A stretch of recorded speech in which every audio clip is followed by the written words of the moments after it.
આપનું સ્વાગત છે। ગાંધીનગરમાં 4473 ઉમેદવારોને નિમણૂક પત્ર એનાયત કરવાનો ભવ્ય સમારોહ યોજાયો। ગાંધીનગરના મહાત્મા મંદિર ખાતે રાજ્ય સરકારના વિવિધ વિભાગોમાં પસંદગી પામેલા 4473 ઉમેદવારોને નિમણૂક પત્રો એનાયત કરવાનો ભવ્ય સમારોહ યોજાયો હતો, જેમાં મુખ્યમંત્રી ભૂપેન્દ્ર પટેલ અને નાયબ મુખ્યમંત્રી હર્ષ સંઘવીએ વિશેષ ઉપસ્થિતિ આપી હતી। આ પ્રસંગે હર્ષ સંઘવીએ ગુજરાતમાં 14507 પોલીસની નવી ભરતીની જાહેરાત કરીને યુવાનોમાં ઉત્સાહની લહેર ફેલાવી દીધી હતી। ચાલુ મહિનામાં જ આ ભરતીની જાહેરાત કરવામાં આવશે, જેમાં પીએસઆઈ, લોકરક્ષક જેવી મુખ્ય કેડરની 13591 જગ્યાઓ અને ટેકનિકલ કેડરની 916 જગ્યાઓનો સમાવેશ થાય છે। સરકારની પારદર્શક ભરતી પ્રક્રિયાના કાર્યક્રમથી હજારો પરિવારોમાં ખુશીનો માહોલ છવાયો છે। આ પ્રસંગે મુખ્યમંત્રી ભૂપેન્દ્ર પટેલે 4473 યુવાઓને આહવાન કર્યું કે રાજ્ય સરકારની સેવામાં તેમને મળેલી તકને માત્ર નિમણૂક નહીં, પરંતુ સામાન્ય માનવીની સેવાથી રાષ્ટ્ર નિર્માણમાં યોગદાનની તક તરીકે સ્વીકારે। આ સંદર્ભમાં તેમણે કહ્યું કે વડાપ્રધાન નરેન્દ્ર મોદીએ નાગરિક દેવો ભવનો મંત્ર સરકારમાં અપનાવ્યો છે અને લોકોને ગુડ ગવર્નન્સની સતત પ્રતીતિ કરાવી છે। નવી નિમણૂક મેળવી રહેલા યુવાઓ પણ પ્રામાણિકતા સાથે કાર્યરત રહીને, કોઈ નાના માનવીની મુશ્કેલી દૂર કરીને કે કોઈ વિધવા માતાના આંસુ લૂછીને નિરાધારનો આધાર બનીને સંવેદનશીલ સરકારની અનુભૂતિ પોતાની વાણી, વર્તન અને વ્યવહારથી કરાવે તેવી તેમની પાસેથી અપેક્ષા છે। પોલીસ ઉમેદવારને નિમણૂક પત્ર અપાશે। રાજ્ય સરકારના મહિલા અને બાળ વિકાસ વિભાગ દ્વારા આંગણવાડી કાર્યકર, તેડાગર તરીકે પસંદગી પામેલા લગભગ 9000 ઉમેદવારોને તેમજ ગૃહ વિભાગ હેઠળ પોલીસ કોન્સ્ટેબલ, એલઆરડી સહિતની 12000થી વધુ પદોની ભરતીમાં પાસ થયેલા ઉમેદવારોને ટૂંક સમયમાં નિમણૂક પત્રો એનાયત કરવામાં આવશે। આ બંને મોટી ભરતીઓના નિમણૂક પત્ર વિતરણ કાર્યક્રમો રાજ્ય સરકારના ઉચ્ચ સ્તરે પારદર્શક રીતે યોજાશે, જેથી હજારો યુવાઓ અને મહિલાઓને સરકારી નોકરી મળી રહે। કરું તે પહેલા મારે એક વાત કહેવી છે, અને વાત એ છે કે પરીક્ષા, સરકારી પરીક્ષાઓ નિરંતર ચાલતી જ આવતી હોય।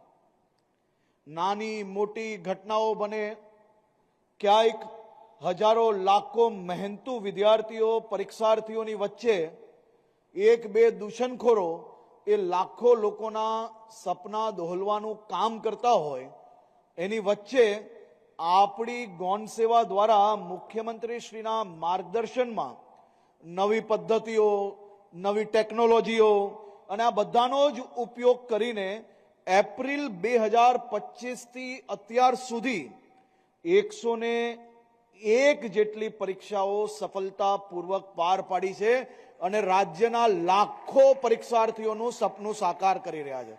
એ લોકોને ખુશી ઓછી હોય એવું દેખાઈ રહ્યું છે। મળવાના છે બધાને, ત્યાં બેઠા છે આ બાજુ, કઈ પાછળ બધા જોરથી હાથો પાડો। તો પછી તાલીઓ કેમ નથી પાડતા તમારા?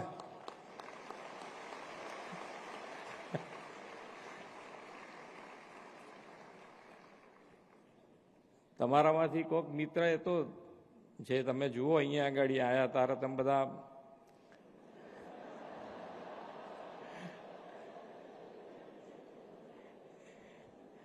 પણ આપણે બધા વસુદેવ કુટુંબકમમાં આપણે માનીએ છીએ ને, એટલે દરેક જણના સ્વભાવ સરખા તો મળવાના જ નથી।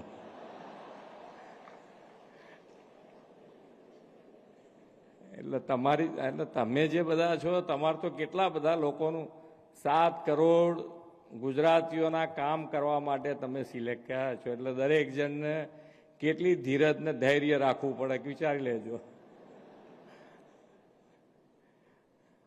અહીંયા તો અમે કેટલા જણને બોલાયા હતા? 21 જણમાં તમે આગા પાછા થઈ જાઓ તો પછી ચાલો। ગુજરાત ગૌણ સેવા પસંદગી મંડળ દ્વારા સરકારશ્રીના વિવિધ વિભાગોમાં પસંદગી પામેલ 4473 ઉમેદવારોને નિમણૂક પત્ર એનાયત સમારોહમાં આપણી સૌની સાથે મંચ ઉપર ઉપસ્થિત મારા સાથી નાયબ મુખ્યમંત્રી શ્રી હર્ષભાઈ સંઘવી, મારા સાથી મંત્રી શ્રી જીતુભાઈ વાઘાણી, શ્રી અર્જુનભાઈ મોઢવાડિયા, શ્રી રમણભાઈ સોલંકી, ગાંધીનગર મહાનગરપાલિકાના મેયર શ્રીમતી મીરાબેન પટેલ, મુખ્ય સચિવ શ્રી મનોજકુમાર દાસ, સામાન્ય વહીવટ વિભાગના અધિક મુખ્ય સચિવ શ્રીમતી સુનૈના તોમર, મહેસૂલ વિભાગના અધિક મુખ્ય સચિવ શ્રીમતી જયંતિ રવિ, ગુજરાત ગૌણ સેવા પસંદગી મંડળના ચેરમેન શ્રી તુષારભાઈ ધોળકિયા, આમંત્રિત સર્વે મહાનુભાવો, પ્રેસ મીડિયાના મિત્રો, સૌને મારા નમસ્કાર.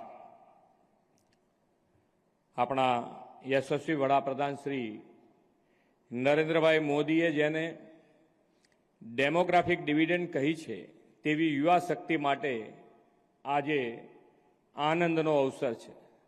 રાજ્ય સરકારના વિવિધ વિભાગોમાં નવી નિમણૂક મેળવી રહેલા 4000થી વધુ હોનહાર યુવાનોને જીવનની આ નવી શરૂઆત માટે ખૂબ ખૂબ અભિનંદન પાઠવું છું. અખંડ ભારતના શિલ્પી લોહ પુરુષ સરદાર વલ્લભભાઈ પટેલની 150મી જન્મજયંતિ વર્ષમાં તમને સૌને સરકારમાં જોડાઈને લોકોની સેવાની તક મળી છે. સરદાર સાહેબે આઝાદી પછી દેશની વહીવટી પદ્ધતિના આર્કિટેક્ટ તરીકે ગુડ ગવર્નન્સ માટે અમૂલ્ય યોગદાન આપ્યું છે. સરદાર સાહેબે સિવિલ સર્વન્ટની જવાબદારી અંગે બહુ સૂચક વાત કહી હતી. આઝાદ ભારતના સિવિલ સર્વન્ટ પોતાને દેશના સામાન્ય નાશું ત્યાં સુધીના સમયને વડાપ્રધાન શ્રી મોદી સાહેબે અમૃતકાળ કહ્યો છે. તમે સૌ એવા નસીબવાળા અને નાની વયના યુવાનો છો કે અમૃતકાળમાં તમને જનસેવાની તક મળી છે.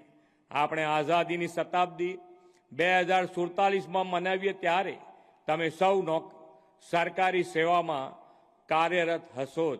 ગૌણ સેવા મંડળ દ્વારા રાજ્ય સરકારના 24થી વધારે વિભાગના 4473 યુવાનોને આજે એનાયત પત્ર અહીંયા મુખ્યમંત્રી શ્રી દ્વારા આ સૌ યુવાનોને આપવામાં આવ્યા છે. 4473 પરિવારમાં આજે ખુશીની લાગણી છે. યુવાનોને રાજ્ય સરકારના વિવિધ વિભાગોમાં નોકરી પ્રાપ્ત થઈ છે અને આપ જોઈ શકો છો એપ્રિલથી હાલ સુધીમાં ગૌણ સેવા મંડળ દ્વારા 101 સફળતાપૂર્વક પરીક્ષાઓ પાર પાડવામાં આવી છે અને ખૂબ ઝડપથી આ પ્રક્રિયાઓ યુવાનોને ઝડપથી એના એનાયત પત્ર બી આપી લેવામાં આવે છે. આ ખૂબ મોટો બદલાવ પરીક્ષા પદ્ધતિની અંદર નવી ટેકનોલોજીઓ જોડે કરવામાં આવ્યો છે. આ પછી આંગણવાડીના 9000 બહેનોને એનાયત પત્રો આપવામાં આવવાના છે. એ પછી પોલીસ વિભાગના વિવિધ 12500થી બી વધારે જે યુવાનો છે તેમને બી એનાયત પત્ર આપવામાં આવશે. 14500થી વધારે નવી પોલીસમાં ભરતી આ મહિનામાં ડિક્લેર કરવામાં આવશે. तो व्हाट्सएप, ट्विटर, फेसबुक, इंस्टा जहाँ भी आपका अकाउंट है इसे शेयर बटन के द्वारा वहाँ पर शेयर करें.